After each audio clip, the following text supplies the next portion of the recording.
Hello, everyone. My name is Alexis, and I majored in kinesiology physical education at Cal State Long Beach. One of the things I like to do for fun is play soccer. I got into the sport at a very young age, and that's been my main activity that I do for recreational or just maybe want to get a little workout in. That's my cardio right there. I also like watching it. You know, one of the leagues I follow is the Premier League. They even have a fantasy app. So throughout the season, you get to like buy players, build your squad, and goals, points, all that stuff. And it's one of my main hobbies I do throughout the year. It's a yearly thing. I also like watching the games live at the stadiums. Last summer, I went to a Mexico game, and they played Venezuela at SoFi Stadium. Always fun to watch with friends or with family members. It's definitely an atmosphere that's just different. It brings a different feeling to it when you get to watch the players live. They lost, by the way. It was horrible performance by Mexico, but it is what it is. That's how it goes sometimes. Another thing I like to do is go to amusement parks. I like roller coasters. I really do. It's that adrenaline rush. Whether that be Disneyland or Universal or Knott's Berry Farm, those are all amusement parks I like to visit. During December, I actually went to Disneyland with my little brothers, and we got to go on rides. And we got to see the different decorations they put up for the holiday season. We had a blast, different food. Oh. So this class is gonna be online, and I do have a perception of a good online class. Overall, my perception of a good online class is a class that has clear instruction, that has clear expectations, a professor that communicates well with their students.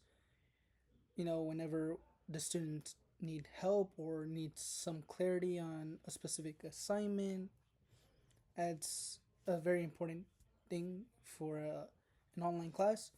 And overall, I think ideally we would all want informative lecture videos.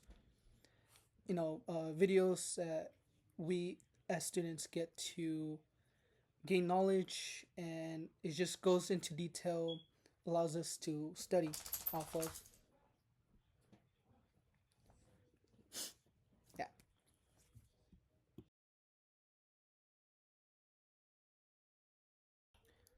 One thing I learned in the introductory video were the main focuses of this course, which are how general education teachers can collaborate with special education professionals, and how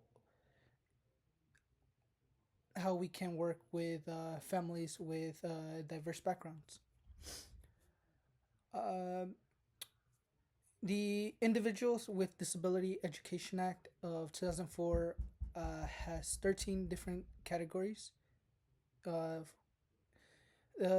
13 disability categories that were covered under the act are autism, deafness, emotional disturbance, hearing impairment, intellectual disability, multiple disabilities, orthopedic impairment, other health impairment, specific learning disability, speech/language impairment, traumatic brain injury, and visual impairment.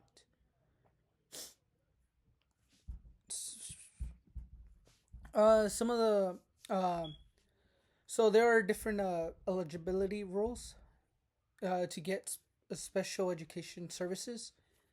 Uh, two of them are, for one, they would have to These individuals would have to have a documented disability that is listed in the Individuals with Disability Education Act. Secondly, that specific disability that they have must have a negative impact uh, on the individual's academic performance.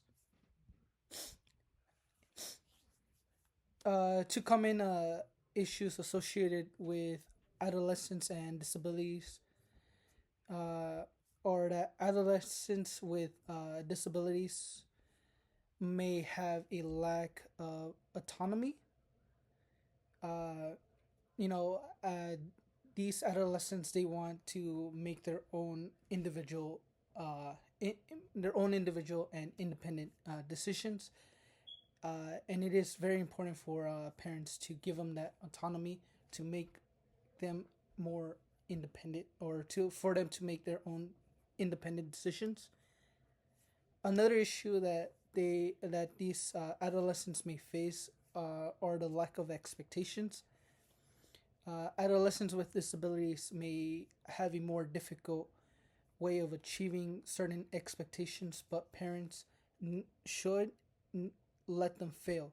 That is how people learn, that is how people progress. It is important for them to fail. It is important to have expectations for these adolescents. If they don't fail, they they have to fail in order to progress. So, uh, w- overall, some people with disabilities might identify with the people first language, uh, and it is the people first language is important because it puts an emphasis on the fact that they are people first, and their disability is secondary or a trait of theirs.